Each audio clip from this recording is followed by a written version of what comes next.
This Christmas Eve, there was no sparkling tree, no dinner, no gifts, only the sound of my own breaking heart.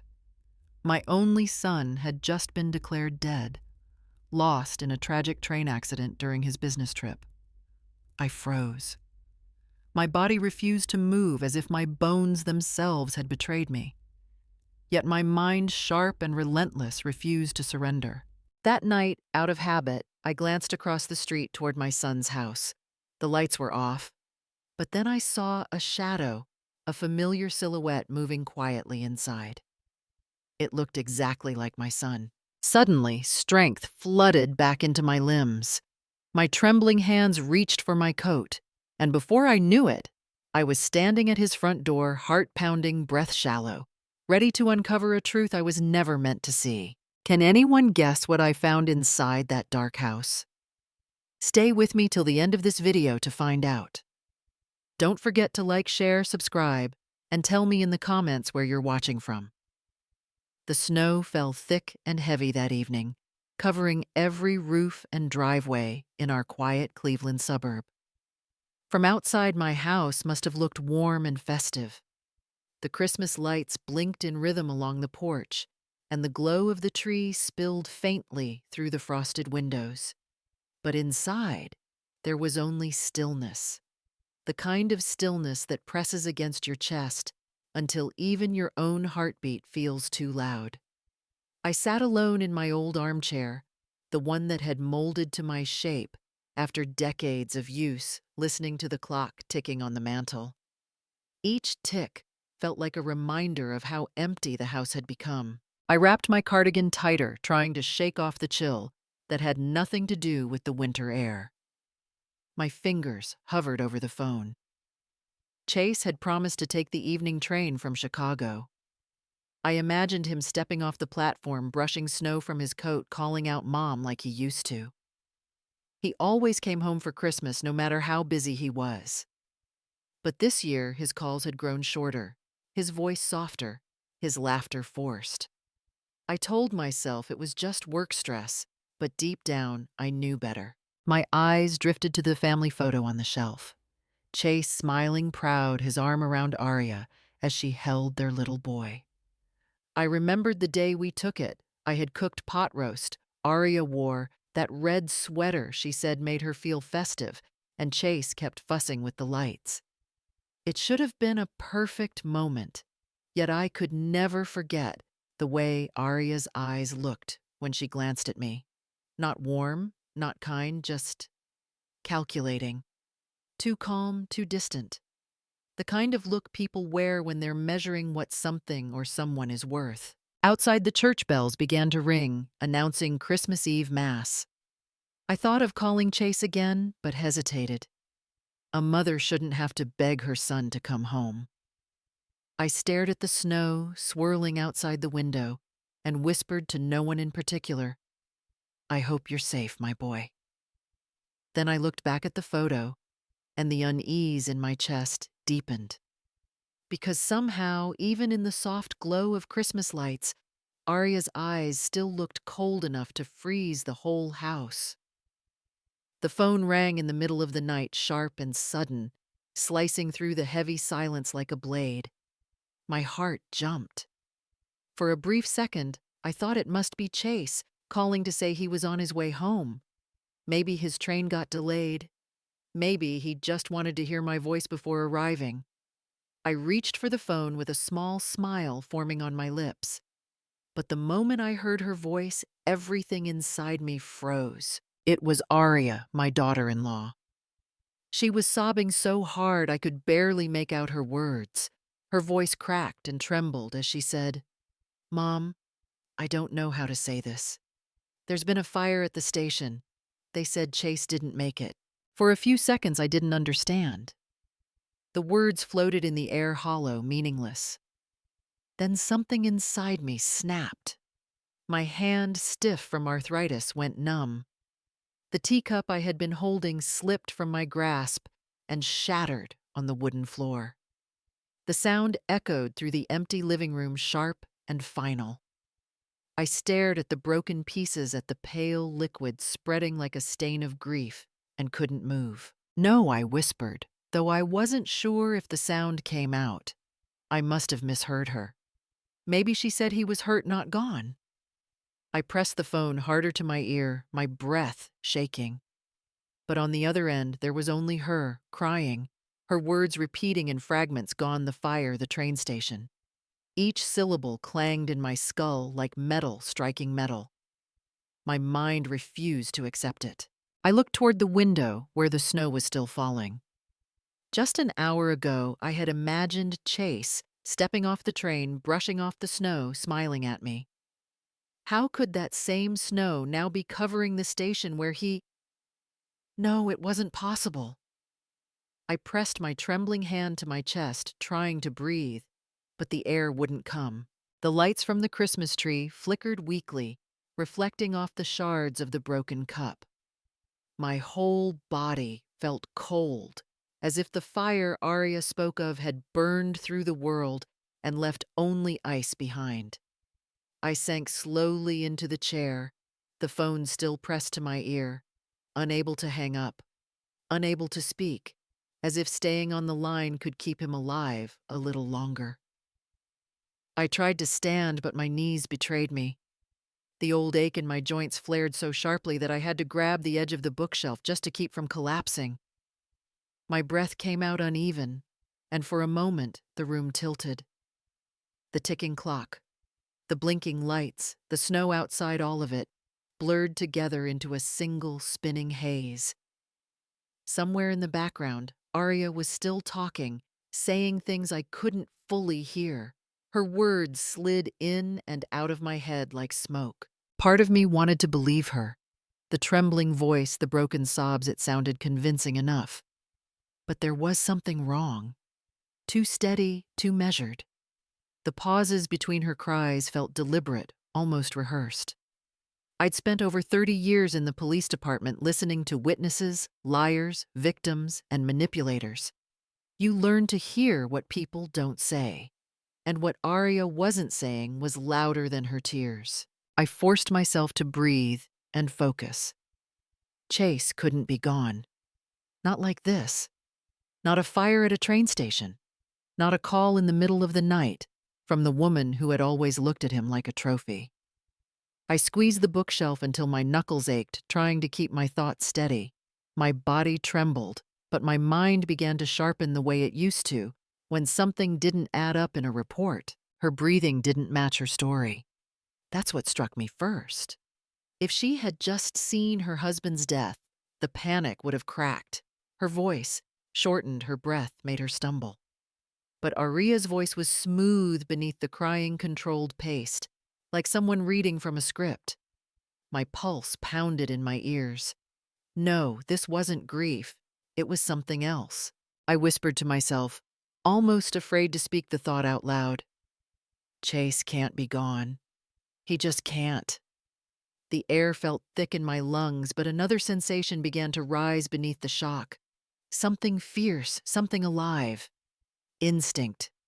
The same instinct that had saved me through years of interrogation rooms and dark nights on duty. There was something wrong with that call.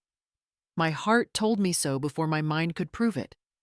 I straightened slowly, ignoring the pain in my knees, and turned toward the phone still lying on the table. The Christmas lights flickered across its surface, red and gold reflections flashing like warnings.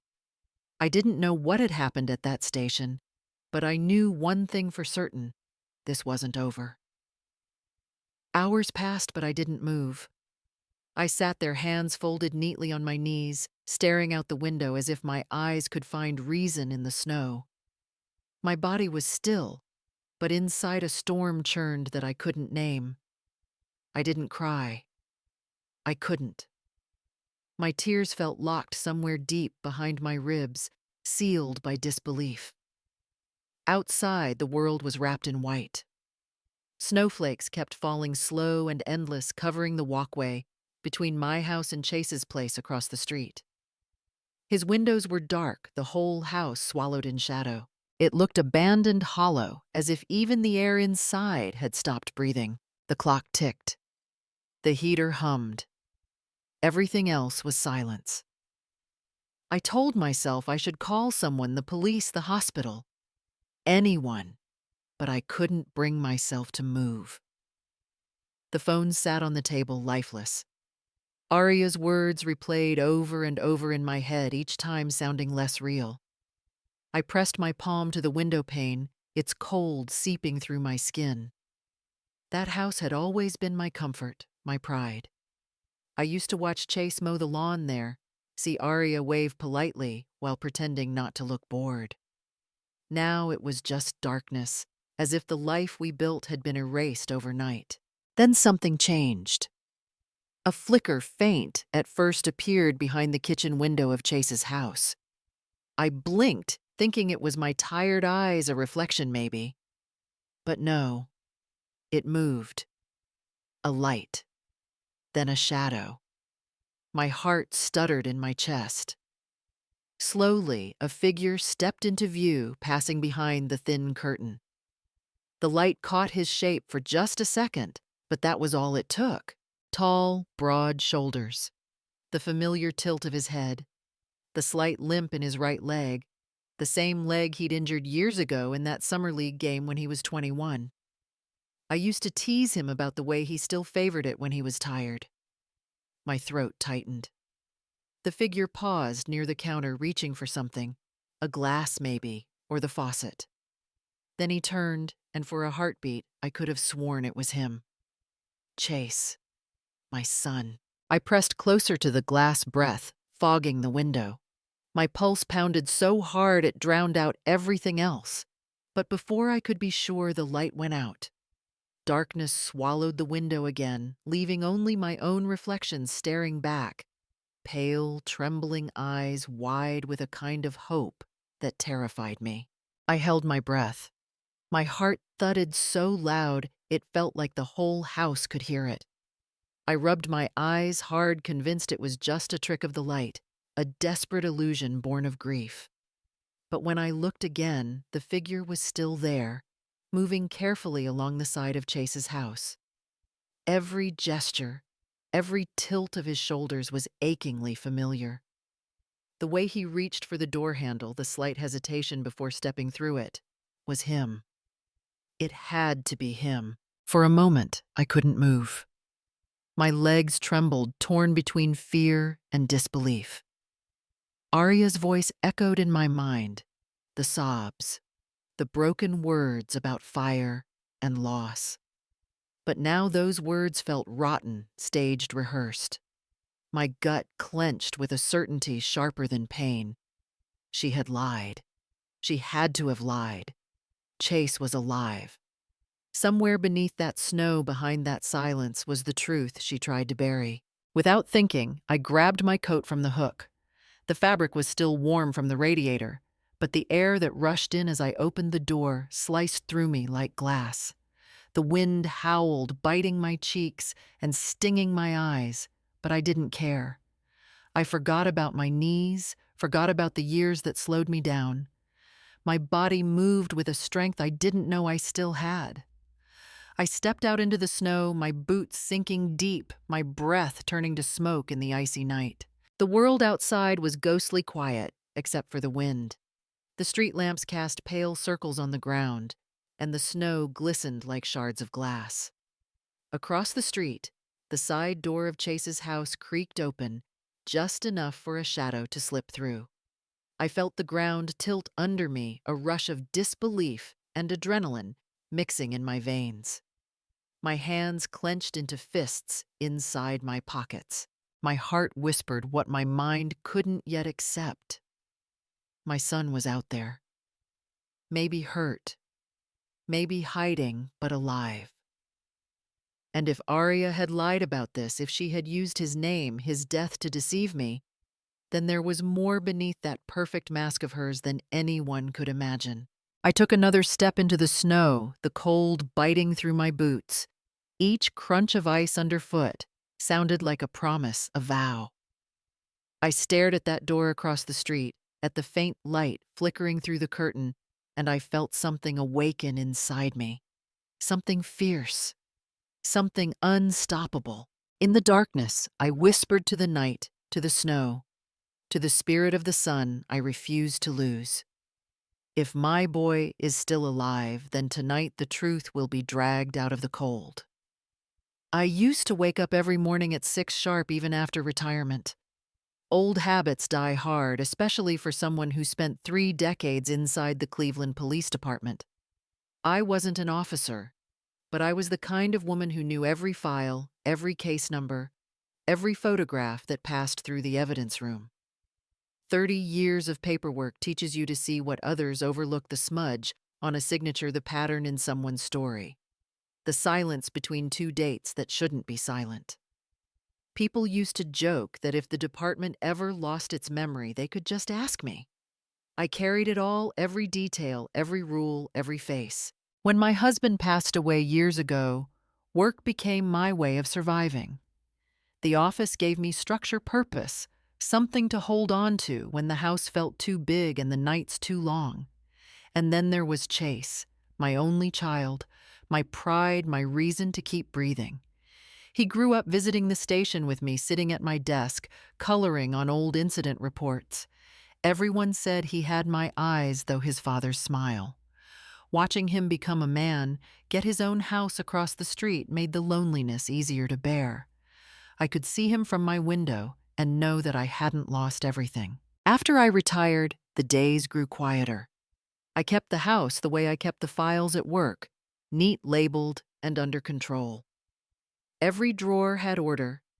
Every photo had its place. Control was my comfort. I learned long ago that chaos never comes all at once. It sneaks in when you stop paying attention. So I didn't. I stayed vigilant, even in peace. The arthritis started a few years after retirement. At first, it was just stiffness in my fingers when the weather turned cold, then it spread to my knees, my hips. Some mornings, the pain made it hard to even hold a cup of tea. But I refused help. I told my doctor and myself that discipline was the best medicine. Asking for help felt like surrender, and I wasn't ready to become someone fragile. Pride can be a strange thing. It hurts, but it also keeps you standing. Most nights I sat by the window watching the lights from Chase's porch glow across the snow. I liked knowing he was near. I told myself that as long as he was close, the world was still safe, predictable. I didn't know then how fragile that illusion really was. Chase was 36, the kind of man people called reliable, the one who never forgot birthdays, never missed a deadline, and always showed up when someone needed help. He worked as a civil engineer, proud of the bridges and buildings he helped design around Cleveland, though lately, pride felt like a luxury he couldn't afford. Between the long hours, the project meetings, and the bills that never stopped coming, life had turned into a balancing act he wasn't sure he could keep up with. He'd bought the house across the street from my place 3 years ago, a gesture that had made my heart swell. He'd said it was for convenience, that he wanted me close in case of emergencies. But I knew the truth. Chase had always been the kind of son who worried more about others than himself. He wanted to make it easier for me to stay independent and for Aria to have help once she returned to work after maternity leave.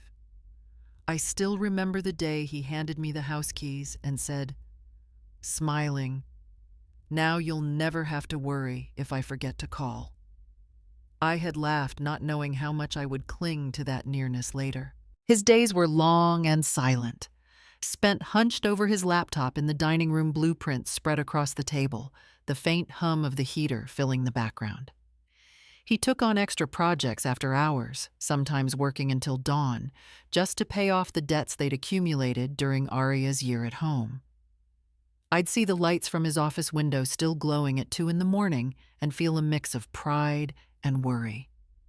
He was too much like me, carrying weight he didn't have to, too afraid to rest. But beneath the quiet diligence, I sensed cracks forming. Chase had always been gentle, but gentleness can wear thin when stretched between duty and exhaustion. Aria. His wife didn't make it easier. She was beautiful, charming in public, yet I could see the tension in her jaw whenever I stopped by or when Chase brought the children over to my house.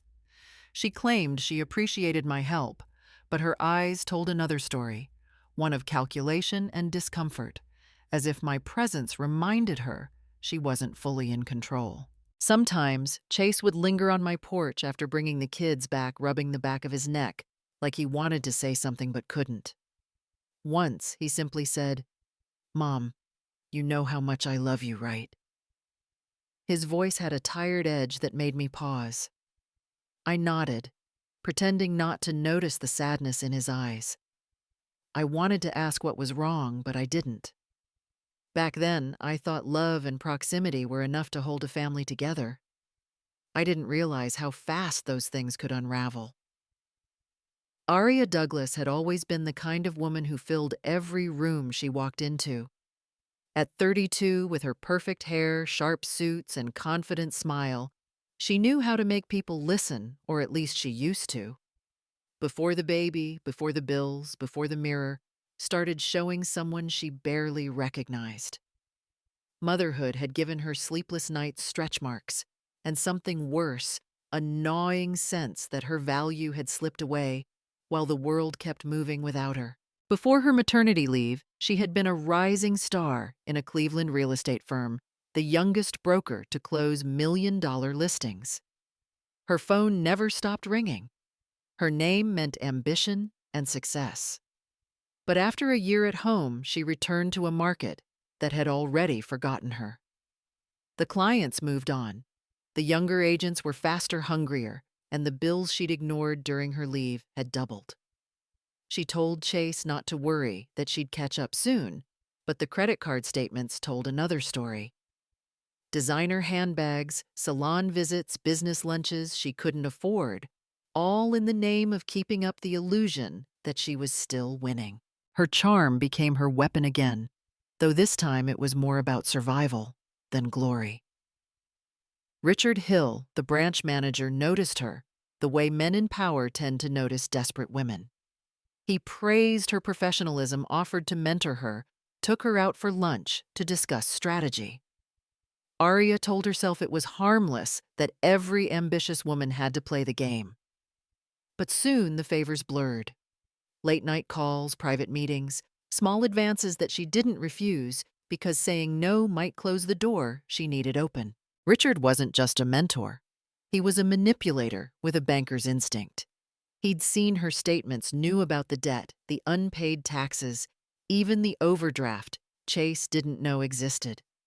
He used it gently at first, a reminder here, a suggestion there, until she found herself trapped in a web she couldn't undo. When he mentioned Chase's life insurance, the one worth nearly 7 figures, her stomach had tightened, but she didn't stop him. He called it a financial solution. She called it madness. But madness, when wrapped in numbers and promises, can sound a lot like logic. That night, Aria stared at her reflection in the bathroom mirror, the fluorescent light harsh against her tired face. The woman looking back wasn't the same one who once sold houses with a handshake and a smile.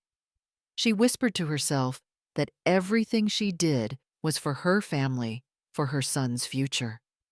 But deep down, she knew it wasn't about them anymore. It was about power control and the fear of becoming invisible again. There was a time when I thought love alone could hold a family together. I adored my grandson, little Noah, with every piece of my heart. Watching him play in my living room brought life back to the house that had been quiet for too many years. I never minded helping feeding him, reading bedtime stories, keeping him company while Aria was at work. To me, that was what family meant, showing up, filling the spaces others couldn't. But somewhere along the way, what I saw as love, Aria began to see as intrusion. She never said it outright, of course. Aria was too polite, too careful. But I could feel it in the small things, the way her smile tightened when I offered advice, or the slight pause before she thanked me for watching Noah. Once she told Chase that I was always teaching her how to be a mother, as if that were some kind of crime. It hurt, though I never let her see it. I had raised a son who knew compassion, who believed family stood together. Yet at my own dinner table, I could feel that bond starting to fray. During those dinners, the silence spoke louder than words. Chase tried to keep things light, asking about Arya's work, about the new property listings she bragged about. She would answer quickly, eyes flicking toward her phone fingers, restless against the screen. I started to notice patterns, how she always seemed to get a call just when Chase asked where she'd been earlier, or how her laughter sounded hollow when she said it was just a client needing paperwork. Years in the police department teach you to read what people don't say, and Arya's silence between sentences said plenty. She often came home later than she claimed, dressed too perfectly for someone who had spent the day showing houses. Sometimes when she hugged Noah goodnight, a faint scent followed her. Not the floral perfume she usually wore, but something deeper, unfamiliar, expensive.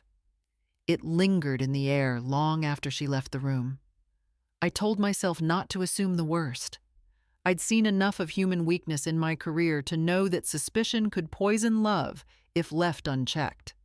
But mothers always know when something is wrong, and this time the unease ran deep. Arya and I were different in every way. I lived by order and discipline, by rules that had guided me through loss and duty. She lived by impulse, by charm, by the need to prove herself. To her, my neat house was suffocating my questions, intrusive, my structure a form of control. To me, her carelessness was dangerous, not just morally, but emotionally. What started as generational difference slowly became a quiet moral divide. And yet, in front of Chase, she was sweetness itself. Soft voice, kind eyes, always thanking me for dinner or complimenting my cooking. But her words never matched the chill beneath them. The more she smiled, the more I felt the distance grow. It started subtly, like a faint crack on glass, invisible until the light hits it.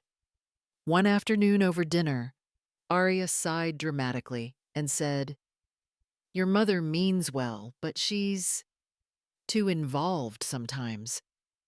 I feel like we can't make our own decisions." Her tone was casual, but her words landed like a dart. Chase shifted uncomfortably, caught between loyalty and love. "Mom just wants to help," he said, but even as he spoke, his voice faltered. From that day on, he stopped mentioning me in their conversations. The invisible thread between mother and son began to fray quietly, without noise, just like all deep fractures do. Weeks later, Arya made her next move. Using Chase's name, she applied for an additional life insurance policy, a small one, justifiable, almost harmless. "It's just for security," she told the agent sweetly, "in case something happens to either of us. We have a child to think about." Her signature looped carefully across the form, confident, practiced. But the policy wasn't for the family's future, it was for hers. The payout, the designated accounts, all quietly shifted under her name. It was the kind of plan that could sit dormant for years, waiting for its perfect moment. Around that same time, Kennedy, the quiet observer, the one everyone assumed had retired from both medicine and worry, overheard their argument through the open kitchen window. Arya's voice was sharp, her words cutting like glass. "The tuition is due. Chase, just use the savings. What's the point of keeping money locked away?" Chase's reply came low but firm. "Because it's not just for tuition, Arya. We have to be stable first." The tension in their voices carried across the lawn. Kennedy froze mid-step, her watering can still in her hand. She didn't need to hear more. Experience had already taught her what financial arguments meant in a marriage where love was losing its balance. That evening, she sat on her porch, surrounded by the scent of jasmine and damp soil. The sky was tinted in the pale orange of early winter dusk. Across the fence, Arya appeared at her doorway, holding her child, laughing, a perfect scene of domestic warmth. Yet something about that laugh made Kennedy's heart constrict. It was too polished, too empty. like the reflection of light on cold glass. She watched quietly, her fingers resting on the handle of the watering can. The wind rustled through the dying leaves. In that moment, Kennedy didn't know exactly what was coming, but the ache in her chest told her enough. Evil rarely arrives as a storm. It comes as frost, slow, silent, and already settling. After Arya returned to work, the changes came quietly, so quietly that Chase almost convinced himself they weren't real. At first, it was the late nights. She'd text around 7 saying a client wanted to sign a contract last minute, or that traffic was terrible near downtown. He'd believe her, of course he did. She'd always been ambitious-driven. But then the receipts started showing up. Uber rides to neighborhoods far from her office, places where the homes weren't for sale, places that spoke of luxury, secrecy, and distance. Chase told himself there had to be an explanation, though. Deep down, a cold unease began to grow. At night, when the house went still, he'd sometimes wake to the faint sound of footsteps in the kitchen. The blue light of Arya's phone glowed across the wall like a secret. She'd stand by the counter whispering, smiling at the screen in that quiet, private way that made his stomach twist. When he stirred, she'd quickly tuck the phone away, pretending to check the baby monitor or pour a glass of water. Then she'd crawl back into bed, turning her back to him. She became harder to reach, not just physically, but emotionally. The woman who used to laugh at his terrible jokes now barely looked up from her phone. There were moments when Chase wanted to ask, to confront, but every time he opened his mouth, he stopped. Maybe it was exhaustion. Maybe it was fear of what he might hear. He told himself she was under pressure, trying to rebuild her career, trying to find herself again after motherhood. He wanted to give her space, to be patient, to love her through whatever storm she was facing. But patience has a breaking point. He started noticing how her eyes would flicker when he said her name, how her hand would tighten slightly when he reached for hers. Once he asked gently, "Are you okay? You've been distant lately." She smiled, that same practiced smile she used when talking to clients, soft, polite, and entirely hollow. It wasn't warmth he saw in her face, but calculation. That smile haunted him. It followed him to work, to sleep, to the quiet moments when he looked across the street at his mother's house, wishing he could talk to her without sounding paranoid. Kennedy had always said the smallest lies left the sharpest traces. Chase didn't want to believe that about his own wife. Yet each time Arya's phone lit up, and she turned it away from him with that same faint grin, he felt something in him falter, the slow, painful recognition that love can disappear without ever making a sound. That afternoon, I went across the street to watch Noah for a few hours. The house felt unusually quiet, the kind of silence that hums beneath polite smiles. Arya was in the kitchen, her movements precise, graceful as always. She greeted me warmly, too warmly, and said she was just making tea for Chase before his conference call. I smiled and took my seat at the table, watching her stir something into the teapot. The powder was white fine and dissolved quickly in the steam. When she saw me looking, she froze for a second, then laughed lightly. "Oh, it's just collagen powder," she said. "Helps with my skin. You know, women over 30 need all the help they can get." I nodded, letting her words hang in the air. Years in the police department had taught me one thing: the truth rarely comes wrapped in nervous laughter. That evening after I got home, I noticed the extra cup of tea she'd poured for me, but left untouched. I don't know what made me do it. Curiosity, habit, or something deeper. I brought the cup to my lips and tasted it. The flavor wasn't right. Slightly bitter with a chalky aftertaste that stirred an old memory. I had handled dozens of evidence samples in my career: sedatives, sleep aids, and the occasional narcotic. This one reminded me too much of a prescription sleeping powder we once found in a domestic poisoning case. I put the cup down, slowly, my pulse steady, not from fear, but from focus. I didn't jump to conclusions. That was rule number one in any investigation: never assume, only observe. So I took out my old notebook, the one I'd kept since my first year at the precinct. I wrote it down, just a small note: observed Aria adding unidentified powder to tea. Claimed collagen. Underneath, I added the date and time. It wasn't evidence yet, just a detail. But sometimes the smallest detail is what cracks the truth open. Over the next few days, I watched more closely. Chase looked tired, more than usual. His eyes were bloodshot, his posture slouched. He'd start a sentence, then trail off mid-thought as if something inside him was fogging over. Once he fell asleep at the dinner table, fork still in his hand. It wasn't like him. My son had worked night shifts before, built bridges through storms, but he'd never fallen asleep mid-conversation. That night, as I sat by my window, I looked at the teacup still sitting in my sink and felt something heavy settle in my chest. A mother knows when her child is in danger, even when she doesn't yet have proof. The first sign came on an ordinary Tuesday morning. Chase was paying bills online when a transaction caught his eye: $25,000 withdrawn from their joint savings account. The note beside it read, "Home Insurance Premium." He frowned. That wasn't right. Their policy had been renewed just 2 months ago, and the annual fee was nowhere near that high. He called out to Aria, who was getting ready for work, curling her hair in front of the mirror. "Did you move some money from savings?" he asked, trying to sound casual. She turned her head slightly, her reflection meeting his in the mirror. "Oh, that. The insurance company increased the rate this year." "You probably didn't notice," she said quickly, then added with a small laugh, "You never check those emails anyway."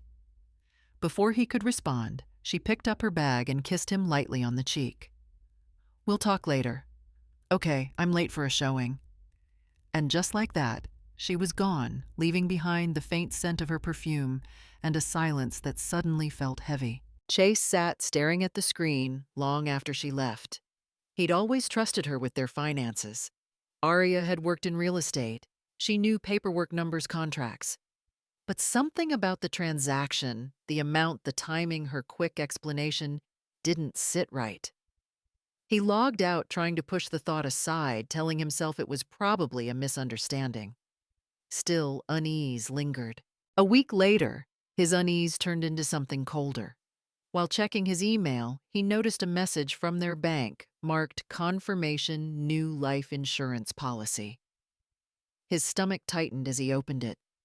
The policy listed him as the insured Aria, as the beneficiary, and the coverage amount $2 million. The date of the signature line bore his name, but he had never signed anything. He stared at the screen, reading it over and over until the letters blurred. He printed the email and tucked it inside a folder with other strange receipts and documents he'd begun collecting: Uber rides, credit card charges, transfer notes. It was a habit he didn't even realize came from his mother. Kennedy had taught him that evidence speaks louder than suspicion. Now he found himself doing the same, quietly building a record of the truth. Still, he couldn't bring himself to tell her. His mother had been through enough. She'd lost so much already. He didn't want to add fear to her quiet evenings. So he locked the documents inside his small safe right behind the old family photo where he and Aria had once looked genuinely happy. He stared at the picture for a long moment, realizing that trust once broken doesn't make a sound when it cracks. It was just after 9 when the call came, in an unfamiliar number. No name on the screen. Chase almost didn't answer, but something made him swipe the screen anyway. The voice on the other end was male, low and deliberate, carrying a strange calm that felt wrong. "Be at Union Station tomorrow at 8 a.m. Don't be late," the man said, then hung up before Chase could respond. No name, no explanation, just silence. Chase sat there, the phone still pressed to his ear, staring into the dark living room as the words echoed in his head. At first, he thought it might be work-related. He'd been handling a few outside projects lately. Maybe a contractor needed him early. But something about the voice, the tone, the way it lingered on each word didn't fit. It wasn't how professionals spoke. It wasn't how anyone from his company spoke. It sounded too intentional, like a command. His stomach tightened as he replayed the call in his mind, trying to place the voice, but coming up empty. When Arya came home, he told her about it. She looked genuinely surprised at first, then laughed softly. "Oh, honey, that must have been a wrong number. People call by mistake all the time." She reached for his hand, her smile easy, reassuring. "You worry too much. You should just block it." Chase nodded, though uneasily. He plugged his phone in to charge on the nightstand and went to take a shower. When he came back, Arya was already in bed, the room dim, except for the faint light from her side of the nightstand. His phone was no longer where he'd left it. "I moved it so you wouldn't forget to plug it in properly," she said casually, turning on her side. He didn't think much of it then, but the next morning, when he checked his call log, the number was gone, erased completely. That night, sleep didn't come easily. He lay awake staring at the ceiling, the sound of Arya's slow breathing beside him, too steady, too calm. Across the street, the light from his mother's house glowed faintly. Kennedy had trouble sleeping lately. She often read by the kitchen window, keeping an eye on his house out of habit. From her window, Kennedy noticed something strange. The kitchen light in Chase's house was still on, long past midnight. Through the half-drawn blinds, she could see Arya moving quietly, her silhouette bending over the counter, pouring something into a familiar teapot. The same movement, the same precision as that afternoon weeks ago. Kennedy's breath caught in her throat. Her fingers tightened on the curtain. It was subtle, ordinary to anyone else, but to her, it was a pattern. And patterns she knew were where the truth always hid. The day before Christmas, the house no longer smelled of cinnamon and pine, only tension. Chase had been holding it in for weeks, but that morning, something inside him broke. The moment Arya came into the kitchen, dressed perfectly, as always, he placed the printed bank statements on the counter. "We need to talk," he said quietly, too calmly. She glanced at the papers, her expression tightening for just a moment before softening into practiced confusion. "About what? The $25,000 you withdrew? And this?" He held up the printed email about the life insurance policy, his name, her signature. His voice cracked slightly.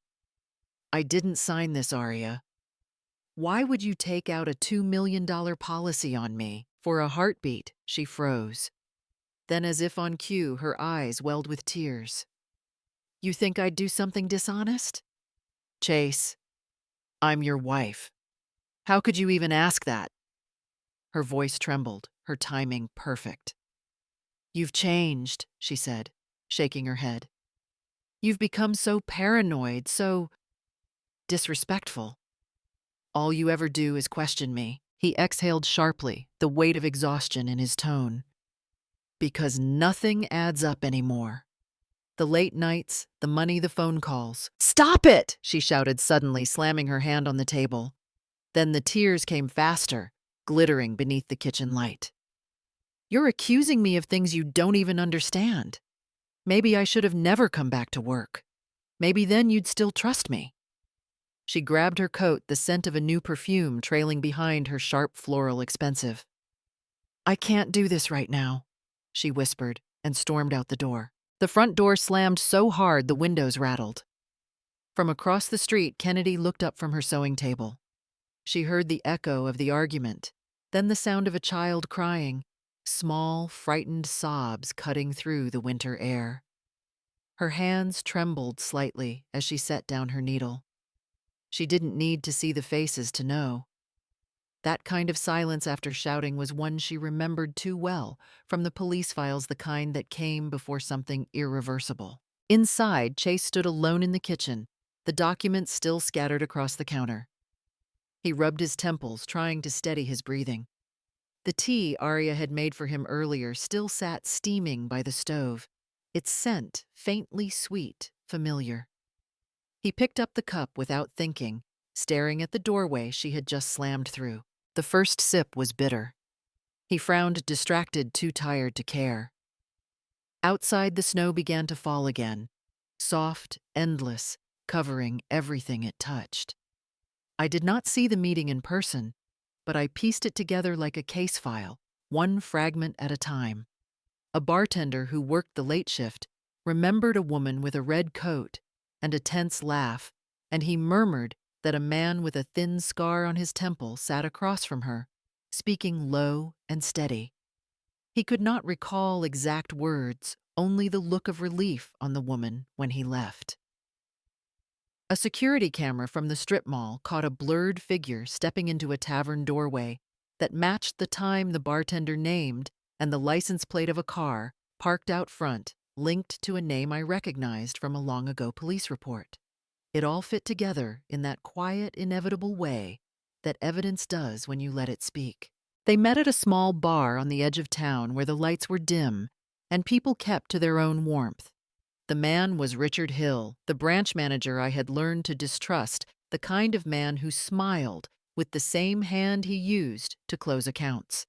He had the kind of voice that made instructions sound like mercy. He told her that if she wanted freedom, they would have to make him disappear, and they would have to do it without leaving a trace.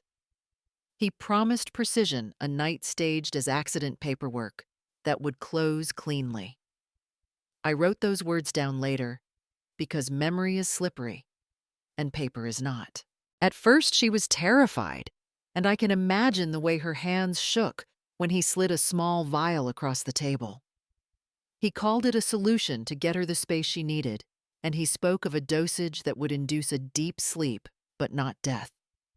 He handed her instructions step by step, how to time it so it looked like a natural collapse, how to make sure the cup looked ordinary, how to use the trust in her hands as a shield.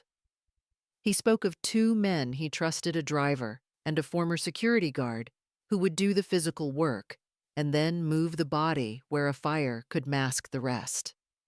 He even rented a warehouse near the station, an abandoned place where a little flame could turn into a tragic scene.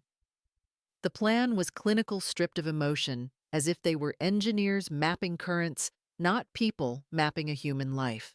Hearing it all, I felt the old pattern recognition wake in me. I thought of procedure, of how small deviations become proof when you collect them. I thought of the teacup, the extra payments, the late nights.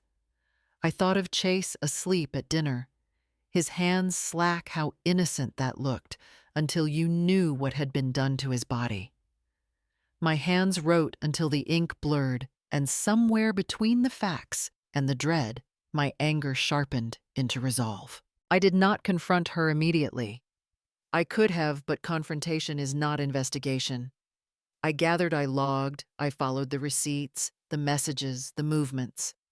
If they believed they could stage a perfect accident, they had not counted on someone who listened to the spaces between words.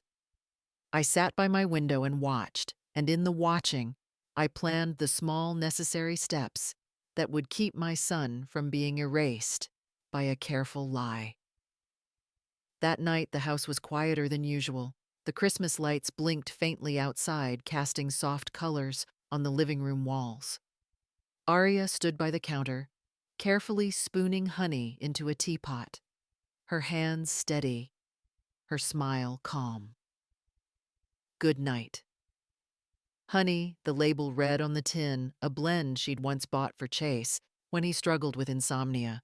He'd loved it back then, trusted the comfort of its sweetness. Tonight, she stirred it longer than necessary, the liquid swirling until the powder dissolved completely.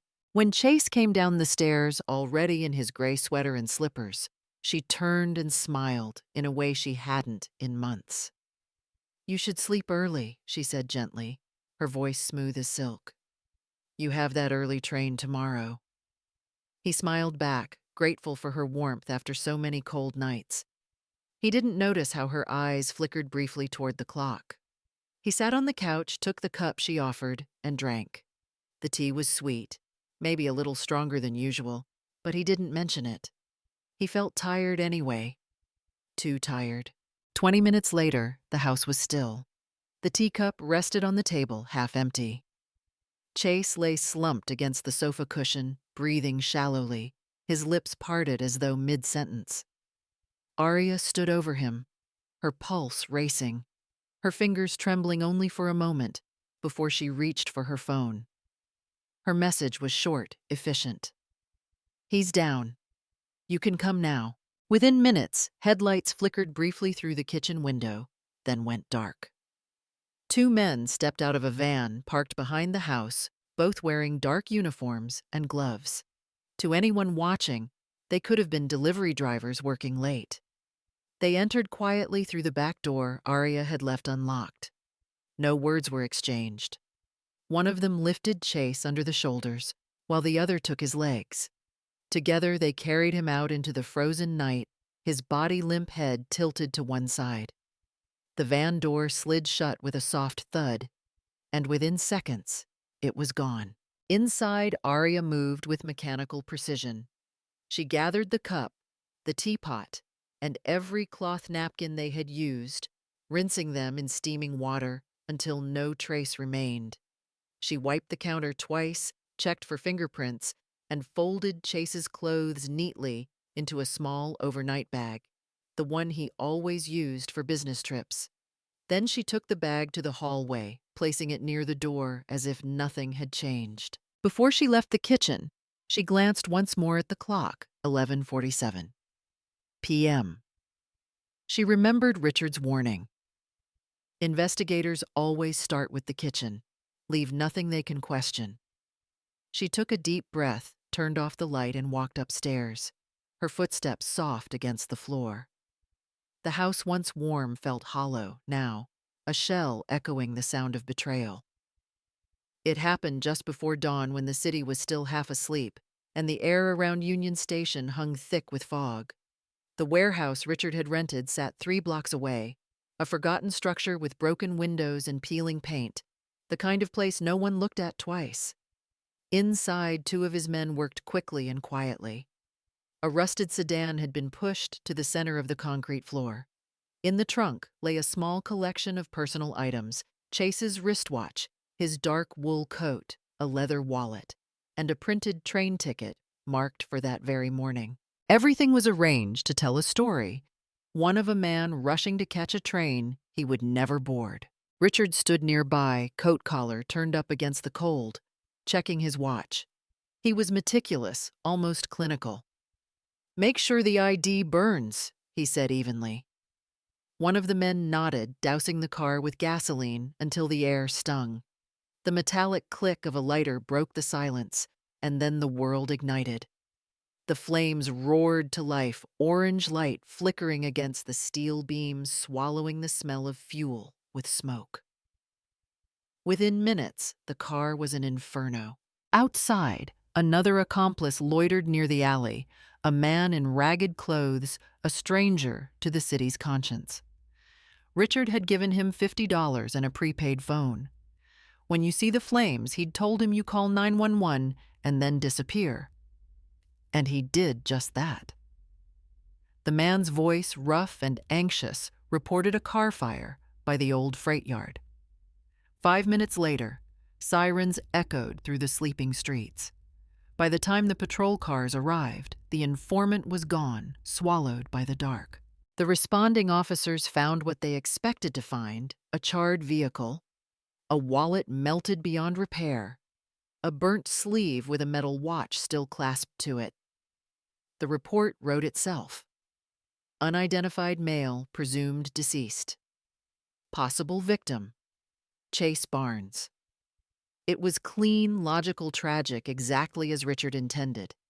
He had spent years studying how paperwork turned truth into fact, and that morning he signed his masterpiece in fire and smoke. When it was done, he told the others to scatter and drove away before sunrise.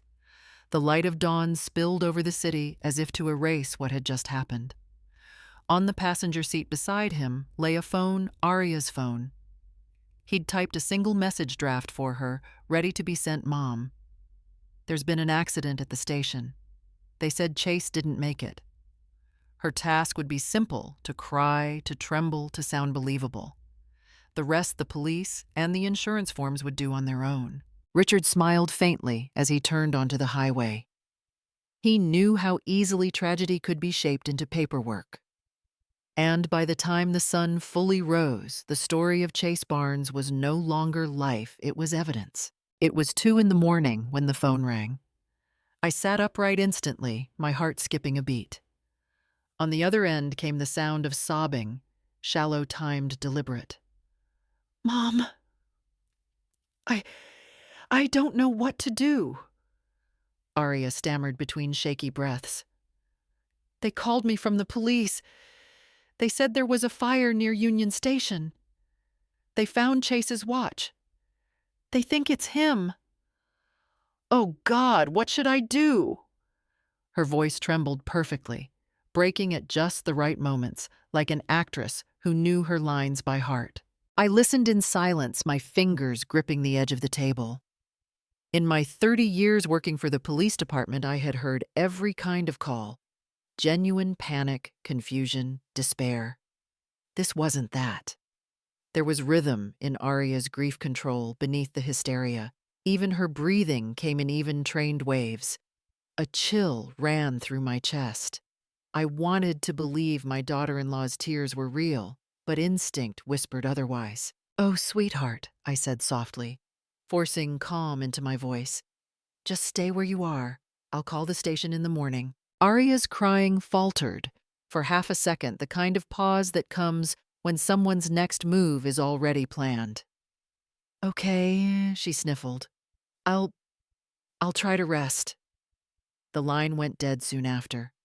I sat there for a long while, the phone heavy in my hand. Outside, snow drifted across the street, covering footprints I couldn't yet see. By dawn, Arya's transformation was complete. Her social media feed, once full of brunch photos and real estate listings, now carried a single image, her and Chase, smiling beneath last year's Christmas tree. The caption read, "This Christmas, my heart has turned to ash." Within hours, comments poured in.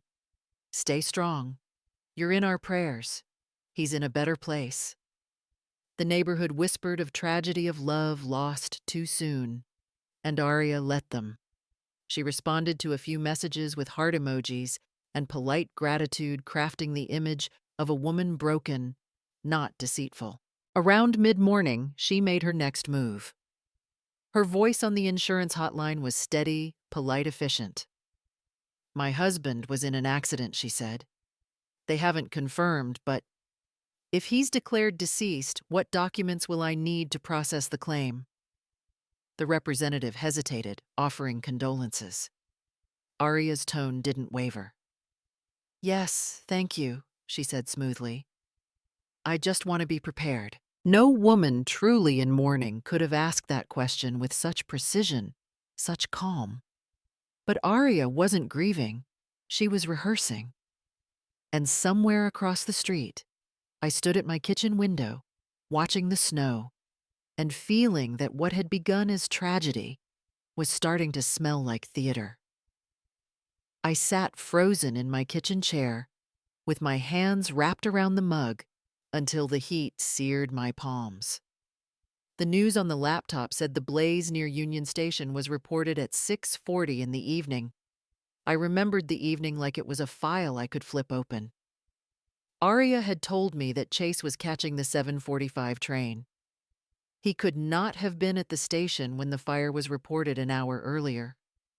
The numbers did not line up, and my years reading reports made sure I noticed the mismatch immediately. My joints ached, but my mind moved with a clarity I had not felt in months. I crossed the street before I could think of excuses to stay. The snow compacted beneath my boots with that hush that makes the world feel small. The porch light at Chase's house was still off, but warm light leaked from the kitchen window. The door was unlocked the way he sometimes left it when he forgot his keys. Inside, the kitchen smelled faintly of something sweet and chemical. I reached for the teacup on the table and lifted it to my nose. There was a chalky, medicinal scent that pricked the back of my throat and transported me back to evidence trays and toxicology notes. My hands trembled as I rinsed a finger and tasted the residue careful and methodical, because that was how I had always been trained to be. The bitterness was there, a sleeping agent I had handled in a domestic case once long ago. I did not shout. That was not how the work got done. I wrote it down in the little notebook I still carried, the one with the frayed cover and the looping habit notes I made at the precinct. I made a list of times of receipts of the odd Uber charges Chase had tried to explain away.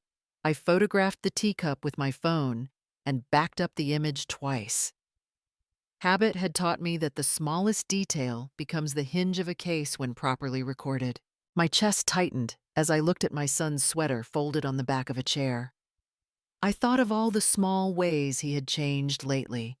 The drifting eyes, the too eager acceptance of Arya's explanations. I thought of the life insurance policy he had never signed, but that now listed his name.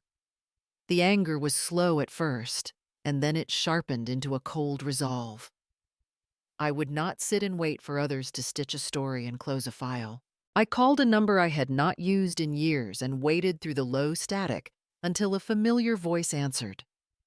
Tyler Matthews sounded older, slower, but steady, the kind of steadiness that had seen wars of paperwork and courtroom storms. I told him the facts, as I had them, not rumors, not feelings, but facts that could be verified. Then I told him why I feared this was not an accident, and I said what I intended to do next. I told him that I would not allow a lie to bury my son.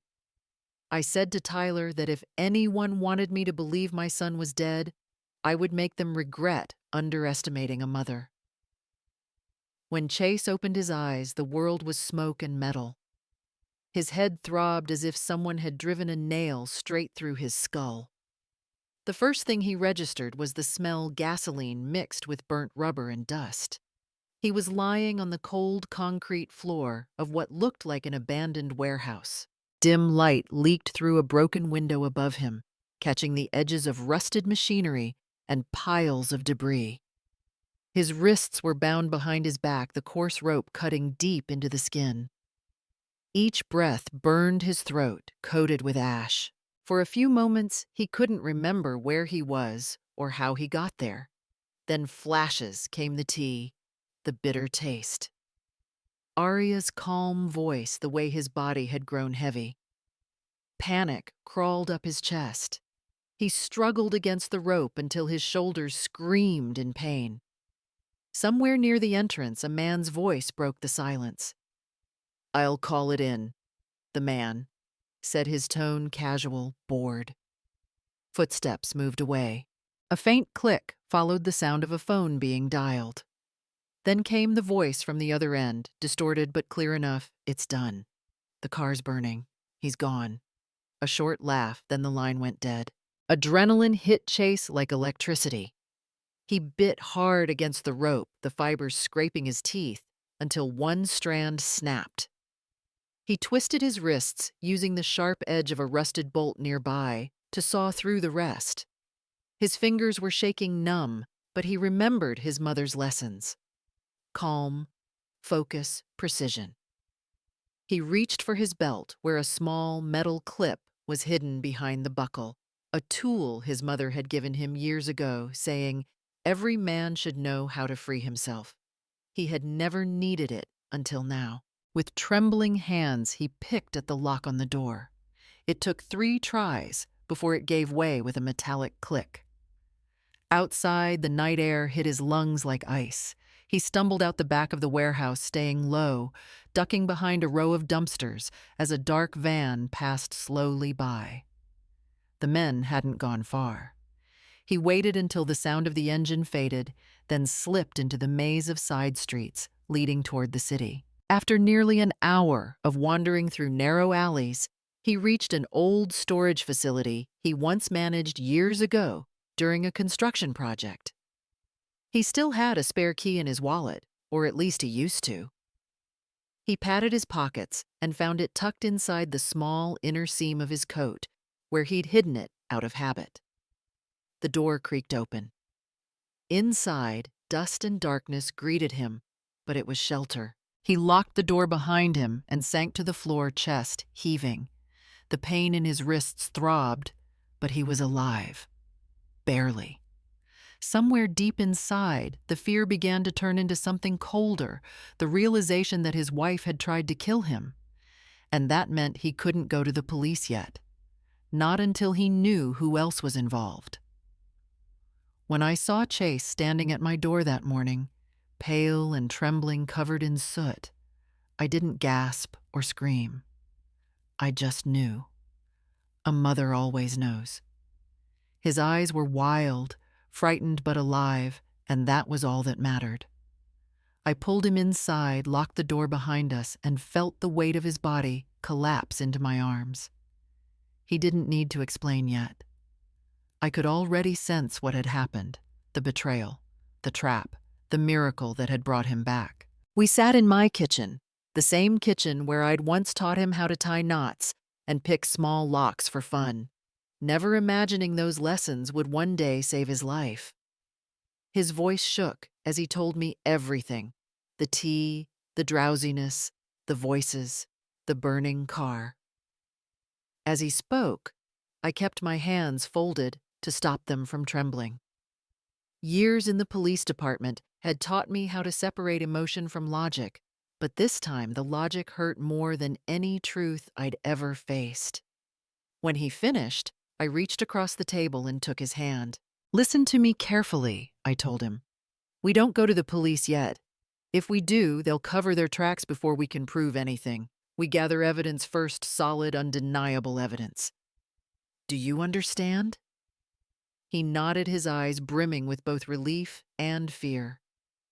I could see the boy he once was, sitting across from me again, waiting for me to lead. When the sun came up, I made coffee strong and black and opened my old address book, the one filled with names from a lifetime ago. My fingers stopped on Tyler Matthews. We'd worked together on a fraud case years back, and he had a mind like a trap, quiet, methodical, relentless. I dialed his number. When his voice came through, rough with sleep, I said, "Tyler, it's Kennedy Barnes. I have something that smells like money, fire, and lies. Can you meet me today?" There was a pause, then a sigh. I remembered well. "Give me an hour," he said. By 8 o'clock, we had a plan. Tyler would dig into the insurance records, check the forged signature pull, any surveillance from Union Station, trace the supposed timeline of the fire. I would handle the local side sample, the tea residue, match the time's talk to the neighbors whose cameras might have caught something. Chase would stay here out of sight until we had what we needed. I wasn't going to let them erase him, not again. That evening, as we reviewed our first notes, I looked at my son, alive but broken, reborn through betrayal. "You survived because you listened to your instincts," I told him softly. "Now you'll win because you'll listen to mine." He didn't answer, just reached for my hand. In that moment, I wasn't just his mother. I was the witness, the investigator, and the beginning of justice itself. I started with what I knew best: process and paperwork.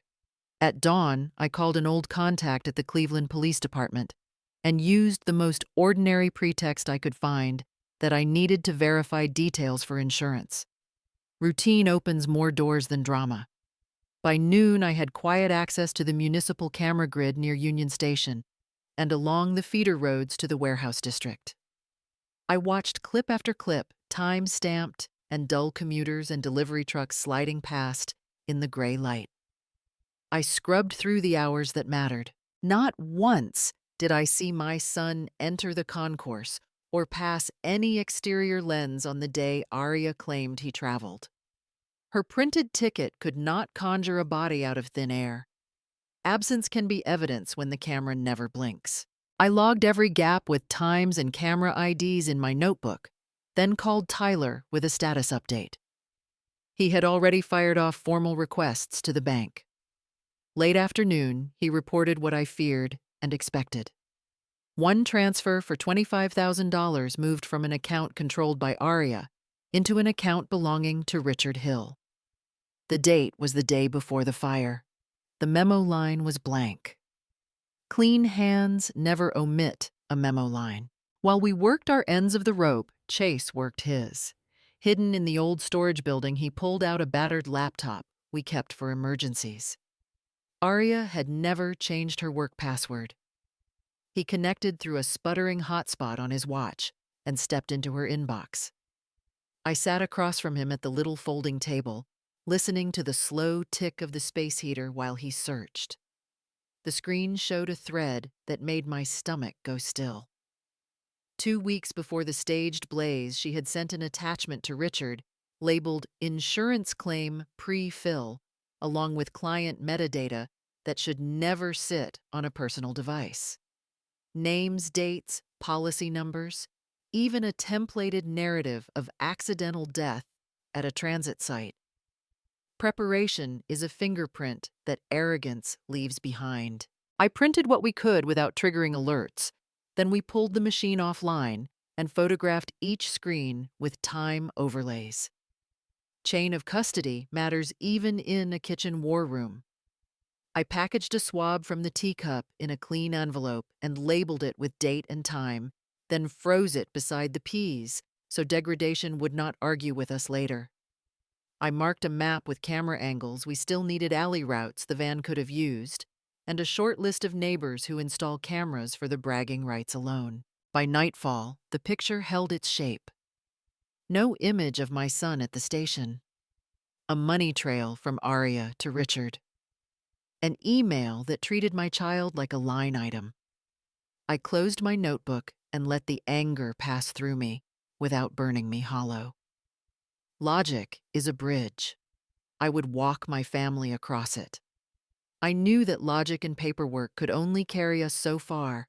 At some point, we needed a voice, a face, a confession. Tyler and I sat in my kitchen with folders spread across the table, the air thick with coffee and quiet determination. "We need something alive," he said, tapping the corner of a notepad. "A recording in exchange, anything that puts them together talking about it." I nodded. Years of working inside the system had taught me one thing: people who lie eventually relax. They start to speak freely, especially when they think no one is listening. That afternoon, I took my old trench coat and headed downtown. There was a cafe near Lakewood, sleek, glass-fronted, the kind of place where Aria liked to pretend she was important. I knew it well. It was where she often met clients, and lately where Richard Hill liked to show up just before closing. I had been there once before, long enough to notice the same waiter every shift, a polite young man named Carlos, whose mother I had once helped when she lost her ID in a police mix-up. When I walked in, he recognized me immediately. "Mrs. Barnes," he whispered, eyes darting toward the tables. "You're here for her, aren't you?" I only smiled and nodded. "I just need a little help," I said softly, placing my hand over his. "There's a table by the window when she comes in. Can you make sure this stays underneath?" I slid him a small device perfectly legal under Ohio's one-party consent rule. As long as one person agreed to the recording, it counted, and I was the consenting party. I sat 2 tables away, hidden behind a newspaper, my heart steady but alert. 10 minutes later, Aria arrived dressed too sharply for grief, and Richard followed soon after, his expression smug and casual. They ordered wine. Their words began as whispers, then grew easier, warmer. I didn't have to hear every sentence to recognize the arrogance of people who believed they had already won. Then came the sentence that made my pulse stop. "Don't worry," Richard said, his voice low but clear. "The cops only saw a burned car. No one's looking at you. Once the money hits, we'll leave the state." That was it, the golden piece, proof of orchestration. The tone, the phrasing, even the pronouns all bound them together. 2 hours later, Tyler and I sat again, listening to the playback through his laptop. His face didn't move, but his eyes sharpened with every word. "This is enough to open a federal review," he said. He filed a provisional evidence request that same night, registering the audio with timestamp and metadata securing it under chain of custody law. Then he forwarded a certified copy to the Federal Insurance Bureau, a legal shield that meant no one could bury what we had found. When the paperwork was done, I finally allowed myself a breath. The trap had been set, the pieces aligned. The woman who had once underestimated an old mother had just handed me her confession. The plan came together slowly, like pieces of a puzzle clicking into place. Tyler called me on Christmas night, his voice low but steady. "They've scheduled the appointment," he said. "December 28th, 10 a.m. She's going to the insurance office with Richard." I didn't answer right away. I just stared at the lights on the tree across the room, flickering fragile, pretending to be joy. Then that's the day I said, finally. That's when we end it. We decided not to warn the authorities yet. It had to be perfect. No loopholes, no room for denial. If we moved too soon, they'd claim misunderstanding or manipulation. But if she signed the claim in her own hand with Richard standing beside her, the system itself would capture their crime. The insurance database would log the timestamp, the electronic signature, the beneficiary request, all official, all traceable. Once she submitted that file, there would be no taking it back. Fraud in writing, preserved forever. I spent morning pretending to bake cookies, though my hands trembled every time I checked my watch. Chase stayed hidden in the guest room upstairs. He wanted to call her to scream to ask why, but I told him no. "Silence is your weapon now," I said. "Let her believe she's won. That's the only way she'll make the mistake we need." Tyler spent the following day preparing the legal trap. He secured a provisional court order, allowing him to present evidence directly to both law enforcement and the Federal Insurance Bureau once the fraud was submitted. Every document was labeled, every recording timestamped. He even arranged for an independent witness, an officer from the State Fraud Division, to be present at the insurance office under the pretense of an audit. Everything had to align. December 26th arrived cold and bright. I wore my old wool coat, the one I'd worn to court years ago when testifying as a civilian witness. It still smelled faintly of determination and winter.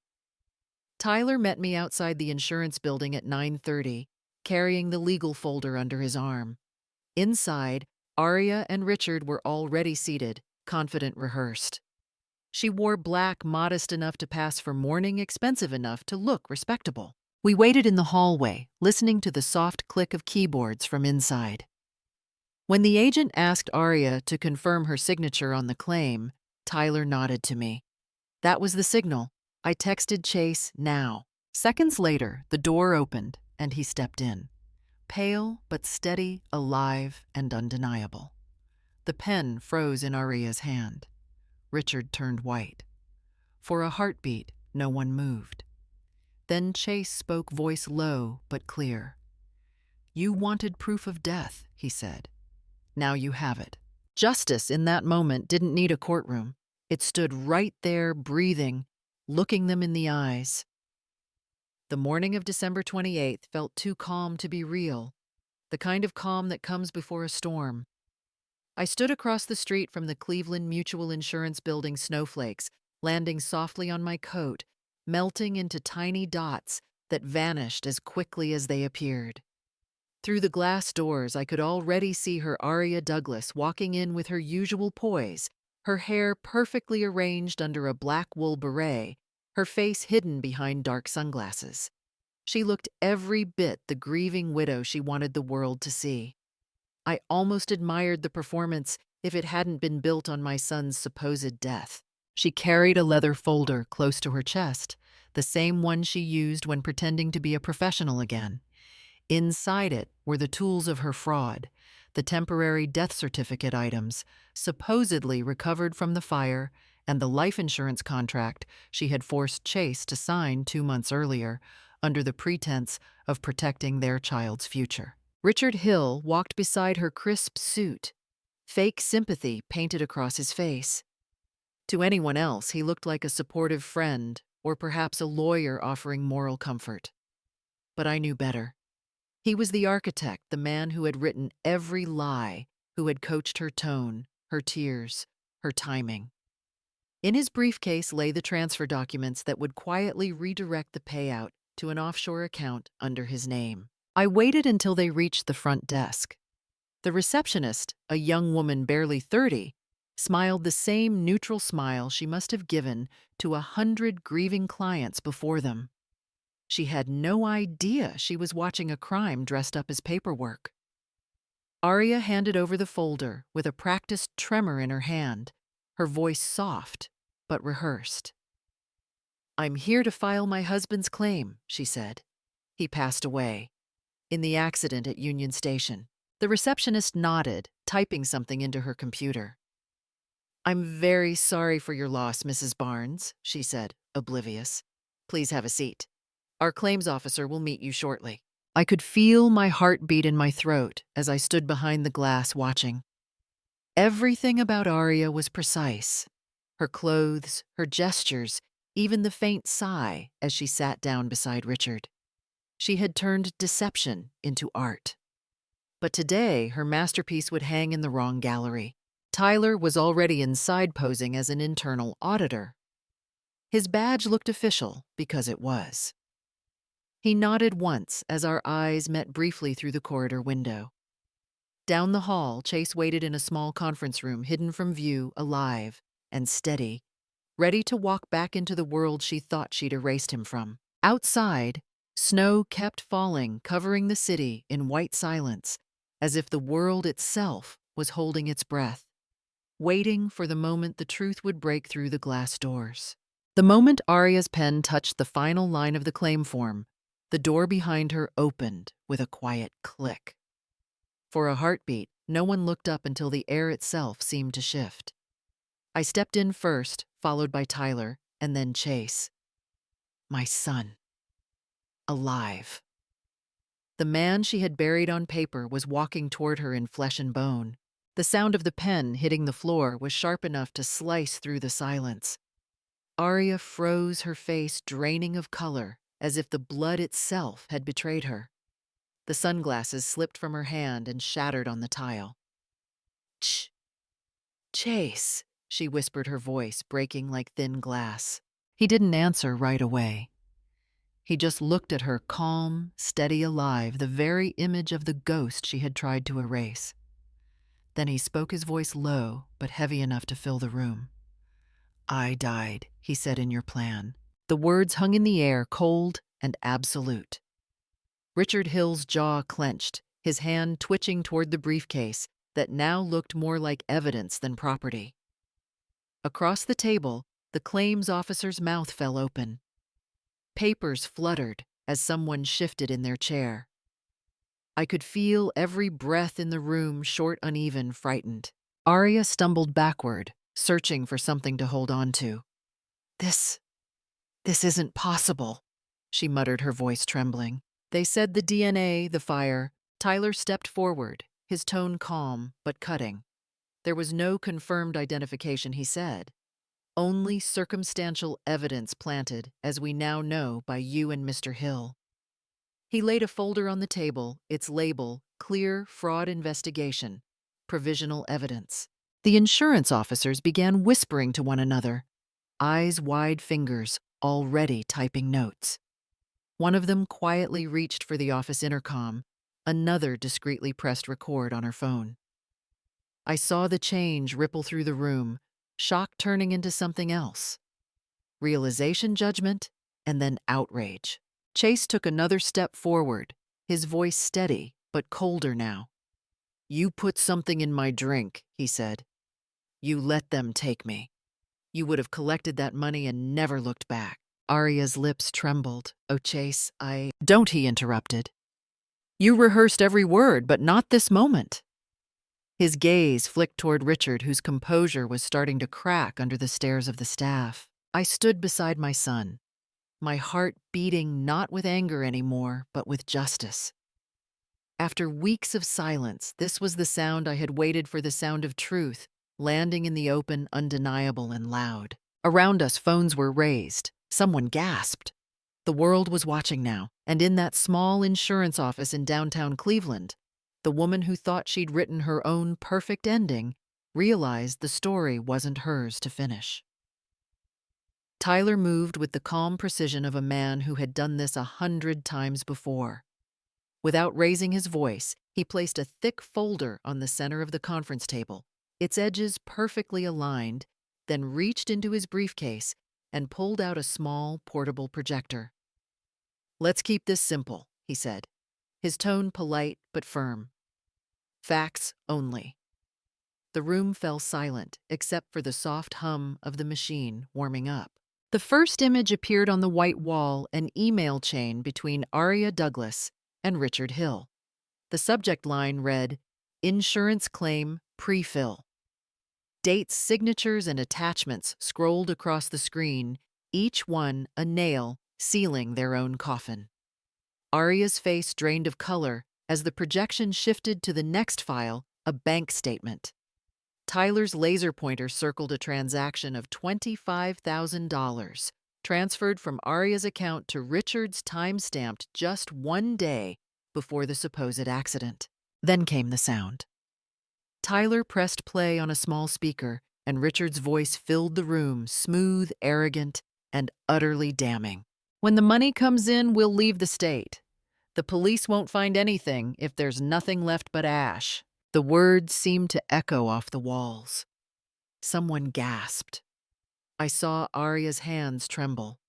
She reached for her bag, then froze as every eye turned toward her. Richard sat rigid, his jaw clenched, sweat starting to gather at his temple. Tyler continued, his tone as steady as a metronome. "In addition to this recording, we have a verified purchase receipt for a sedative prescription, filled under a false name, the same brand found in the residue of the tea sample Mrs. Barnes provided. We also have surveillance footage confirming that Mr. Hill printed a train ticket for Chase Barnes from his own copy shop the day before the fire."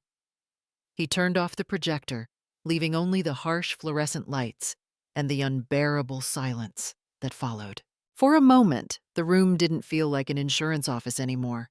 It felt like a courtroom, the kind where truth arrives uninvited and everyone holds their breath, waiting for the verdict. One of the younger employees, barely out of college, whispered under her breath, "Oh my God, they really tried to kill him."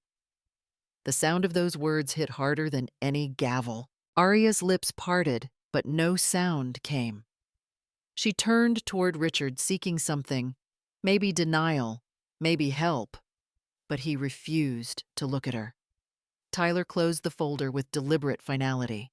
"This," he said, tapping the cover, "isn't just fraud. It's attempted murder disguised as paperwork."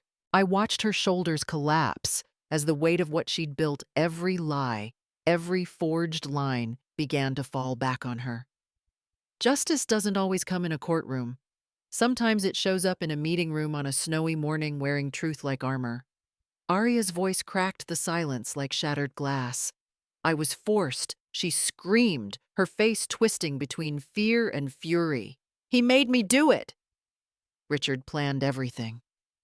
Her chair scraped violently against the floor as she pointed toward him, desperate, trembling, trying to claw her way out of the truth that had finally cornered her. Richard Hill stood abruptly, his expression flickering from arrogance to panic. "You're insane," he hissed, grabbing his briefcase. "I don't know what you're talking about." He turned toward the door, hoping to escape before the walls closed in, but 2 security officers had already stepped forward. The taller one blocked his path, hand firm on the man's shoulder. "Sir, you'll need to stay right here," he said calmly.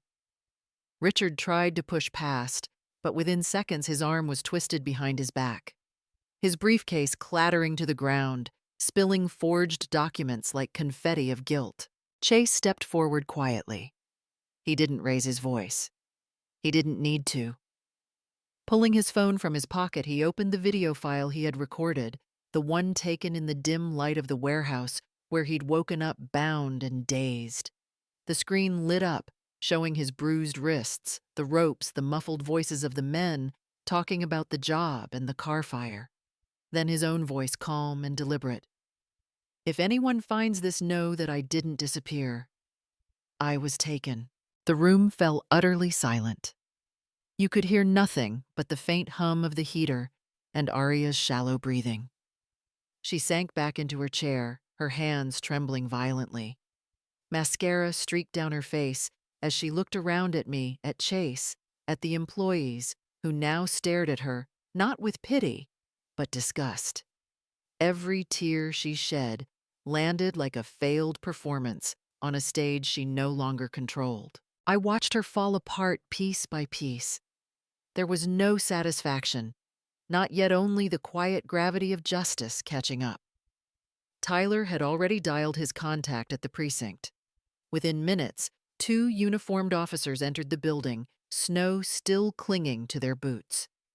Richard Hill, one of them, announced, "You are under arrest for conspiracy to commit fraud and attempted murder." The officer began reading the Miranda rights as the flash from a camera blinked in the doorway.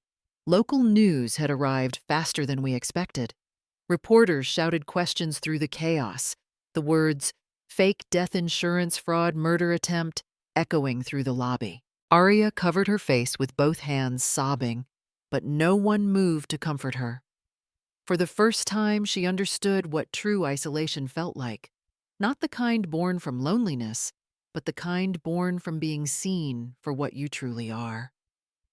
I walked slowly toward her, every step measured, every breath steady. The room was still buzzing, cameras flashing, whispers rippling. But in that moment, all I saw was Arya sitting in the middle of the chaos she'd created.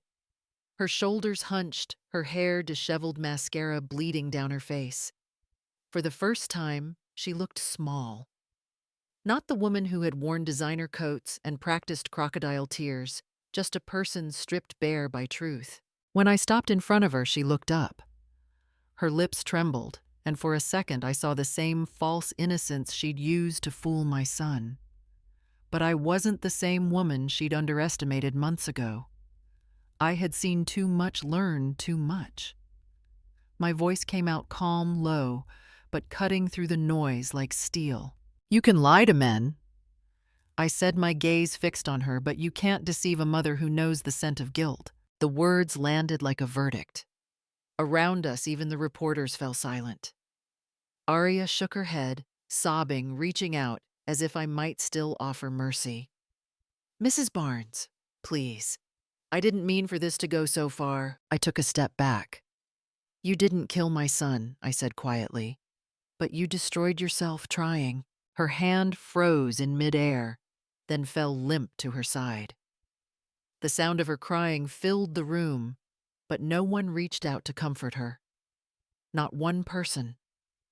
Justice, when it finally arrives, doesn't always wear a robe. Sometimes it looks like a mother standing tall, while the woman who betrayed her family collapses at her feet. Outside the office, reporters crowded the hallway. The sound of shutters and flashes became a storm. I caught a glimpse of a young journalist typing furiously, his phone screen showing the first headline that would sweep through the news that afternoon. "Wife fakes. Husband's death for insurance exposed inside the company office." The story would spread within hours. Photos of Arya crying, of Richard in handcuffs, of Chase standing behind me, alive, defying every lie. Chase moved closer, his hand finding mine. His grip was firm, grounding me in the present after weeks of exhaustion. I turned to him, and for the first time in what felt like forever, I allowed myself to breathe. He whispered, "Mom, it's over." I nodded slowly, eyes glistening, but my voice stayed steady. "Justice may come late," I said, "but it always comes as long as we don't turn away from it." The days after the exposure felt like stepping out of a long storm, cold, raw, but finally clear. Within 48 hours, the Cleveland police and the FBI had joined forces, launching what they called a multi-state insurance fraud and kidnapping investigation. The case that had started as a family tragedy now unfolded into a full-scale criminal conspiracy. Every file, every forged document, every burned fragment of evidence was now a piece of a puzzle much larger than we'd imagined. Aria Douglas was taken into custody the same night. The news cameras caught her being led out of the county detention center. Her wrists bound her face, hidden under a coat that couldn't hide her shame. The charges stacked like bricks against her conspiracy to kidnap attempted insurance fraud, obstruction of justice, falsification of evidence, identity theft, and attempted manslaughter. 7 counts in total. Her public defender tried to argue emotional distress, but the prosecutors had the recordings, the money trail and chase alive and standing in front of them. Richard Hill's arrest came the next morning. He was charged as the mastermind wire fraud abuse of position conspiracy to commit arson and aiding and abetting kidnapping. 2 of his hired men, the ones who had staged the car fire, were caught crossing into Pennsylvania. They confessed within hours, trading leniency for testimony. By the end of the week, the entire operation had been dismantled like a rotten wall kicked in from the inside. The trial became a media storm. News vans lined the courthouse steps. Reporters camped out for days. The press named it "The Widow That Lied," the Christmas conspiracy. Every network replayed the footage from that morning.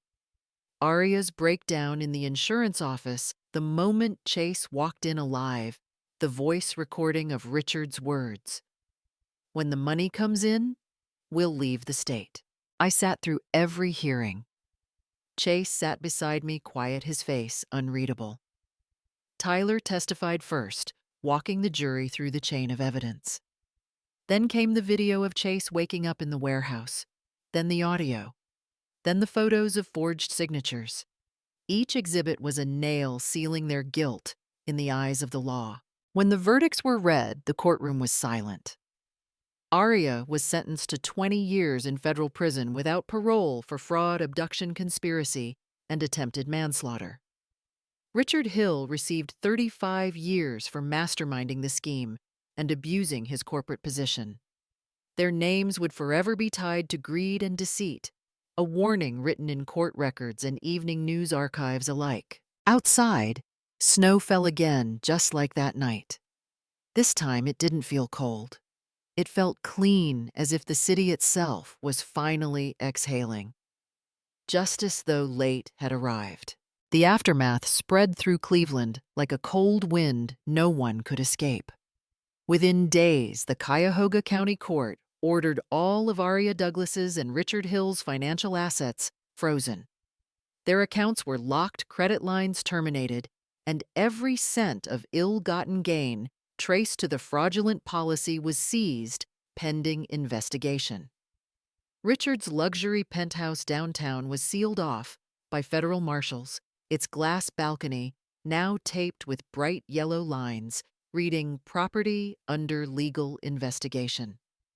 His company, Hill Financial Brokerage, was suspended indefinitely, its name removed from the lobby directory before the week was over. Aria's suburban home, once painted in perfect shades of comfort, now stood behind police tape. The red property seized. "Do not enter." Notice fluttered in the winter wind. Neighbors gathered outside whispering as they recorded the scene on their phones.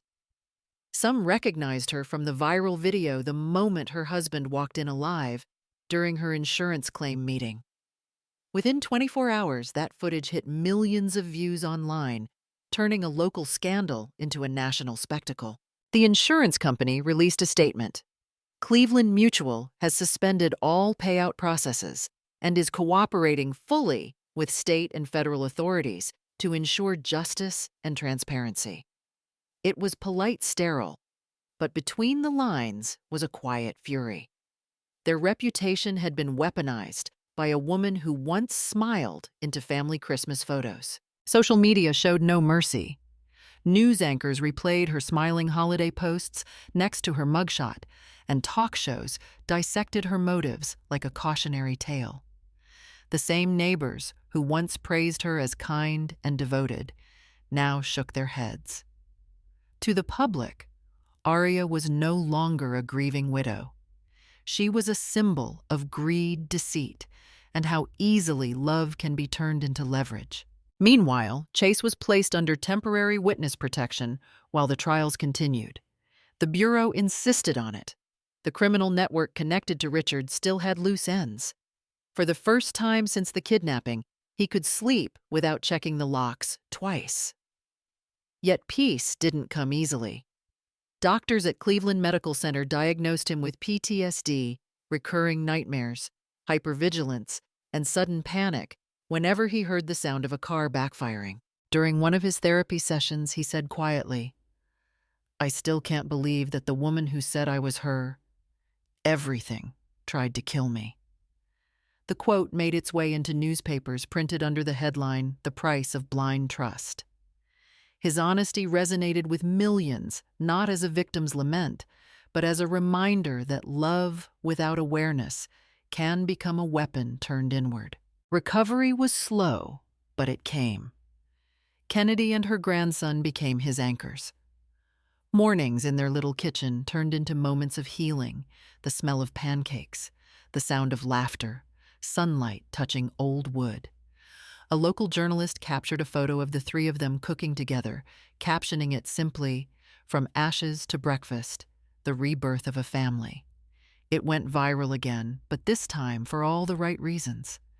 They began calling me the mother who refused to believe the lie. I never sought that title, but somehow it found me born out of the one thing I couldn't do, give up on my son. Reporters said I became the conscience of Cleveland.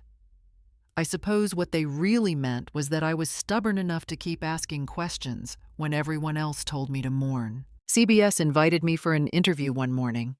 They put me in a gray coat and pinned a microphone to my lapel. The host smiled kindly and asked how I'd known something was wrong.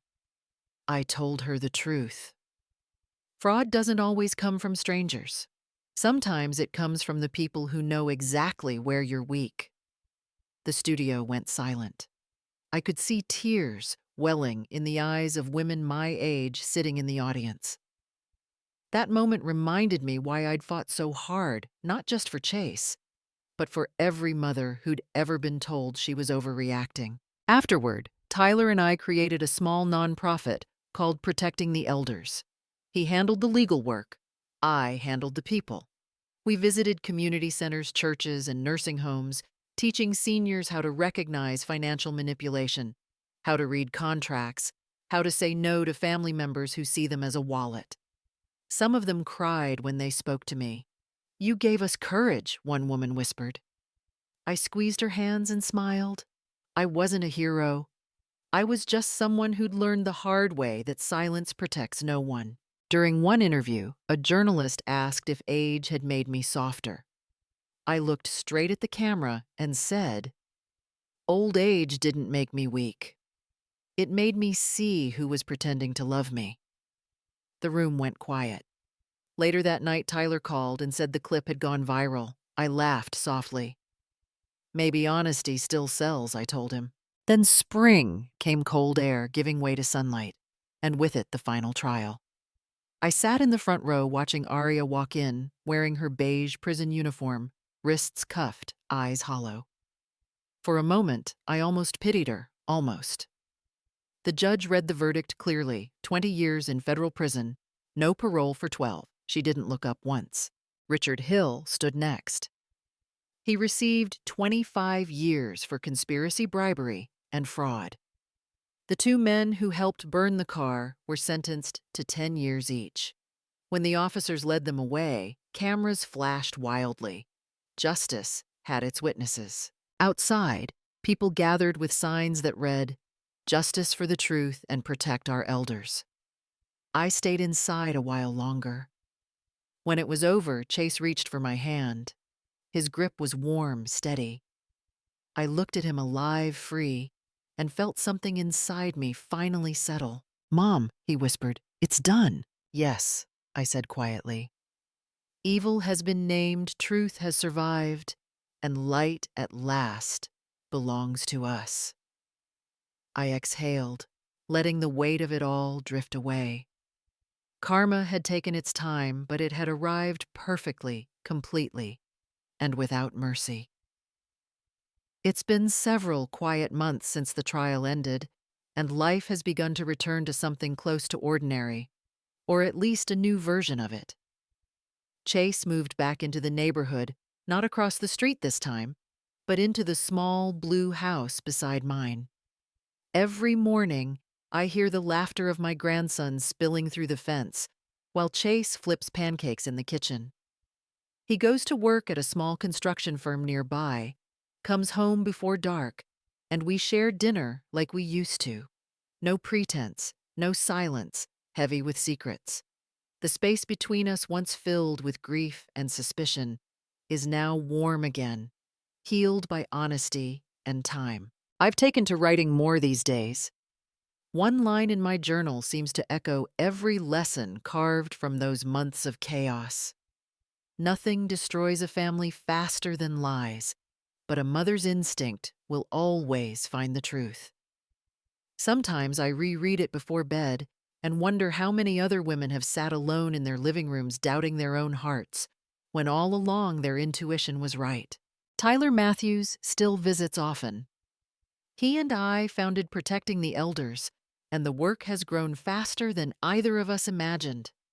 He leads legal workshops at libraries, and I tell my story to those who need courage.